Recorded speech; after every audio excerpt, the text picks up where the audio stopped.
El Manifiesto Liminar es el texto que resume el espíritu de la Reforma Universitaria de 1918. Fue publicado en la Gaceta Universitaria a días de la toma del rectorado por los estudiantes. El 21 de junio se redacta uno de los documentos más lindos, que es el Manifiesto Liminar del 18. Que a palabras, entre tantas otras, de nuestro querido Eduardo Galeano, decía relacionado al manifiesto, que es el documento más hermoso que él ha leído redactado por los estudiantes. Entre los firmantes de ese manifiesto se dice de que Deodoro Roca era el escribiente de ese documento.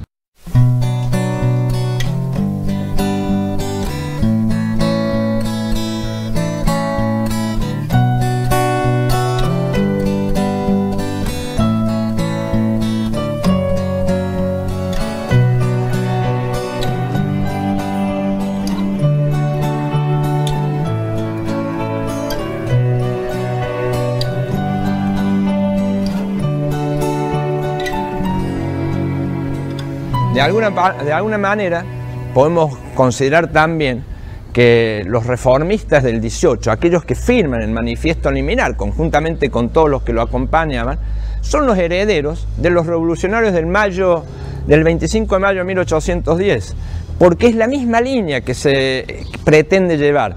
Todo aquello que nos lleve hacia la libertad, hacia la igualdad, de alguna manera también venimos de la Revolución Francesa.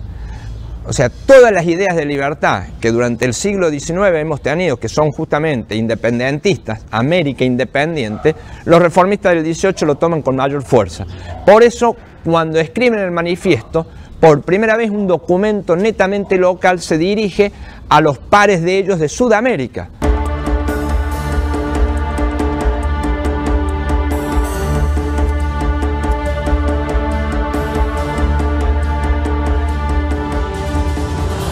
Incluso creería que, más que creería, estoy convencido de que de alguna manera el mayo francés del 68, si bien no es que se motive fundamentalmente sobre la base del 18, las banderas esgrimidas por los manifestantes en París tienen mucho que ver con lo que 50 años antes la reforma universitaria había lanzado, que era en definitiva esto de la inclusión social. Y lo que estaban pidiendo los estudiantes, recuerden que en la década del 60 teníamos la guerra de Vietnam, la división del mundo entre el capitalismo y la revolución rusa, o la revolución también incluso china. Todo eso motivó en los estudiantes, y no solo en los estudiantes, sino fundamentalmente en intelectuales y juventudes de París, que se levantaran contra el gobierno de Gaulle en esa época, que generó pocos días después que De Gaulle, ya desgastado y cansado por no poder revertir esa situación y ese espíritu diríamos primaveral del mayo francés, hace que De Gaulle se tenga que retirar de la política francesa.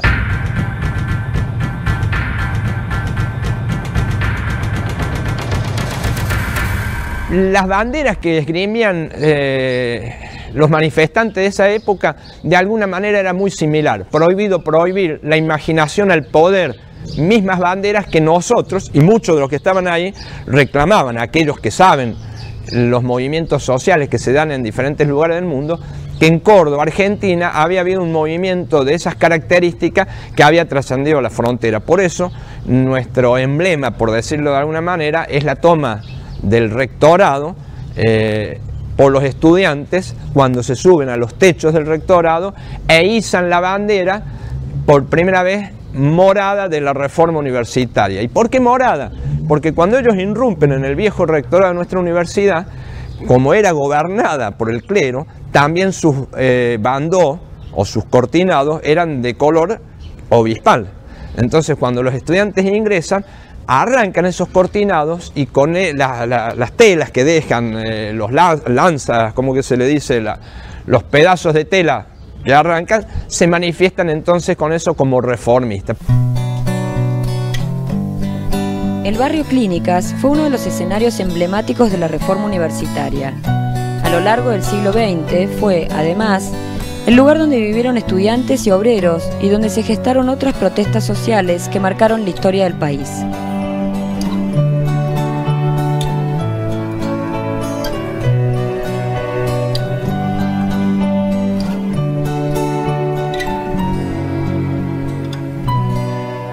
El barrio Clínicas, desde mi perspectiva, pero no solamente mía, es el barrio de mayor trascendencia internacional que puede llegar a tener un barrio en Córdoba y en nuestro país.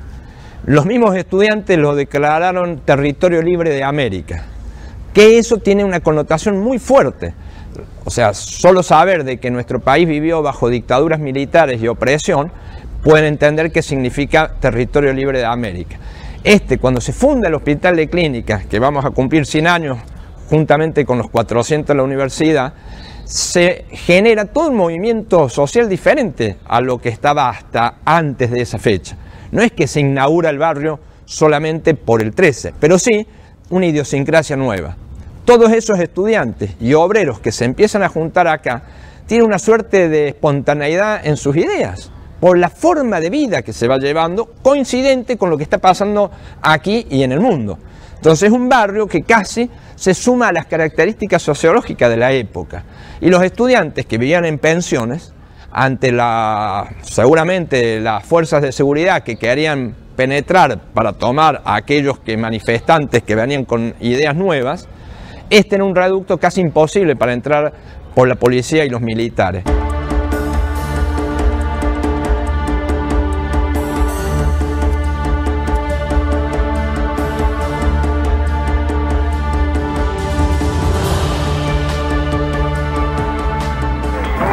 Lo que sucede siempre en Barrio Clínicas. Los estudiantes se suben a las azoteas de todos los domicilios de aquí. Por eso es tan difícil tomar el Barrio Clínicas cuando es ocupado. Y desde esa época, este barrio fue el reducto de estudiantes y obreros. Fue un barrio de características rebeldes ante las autoridades.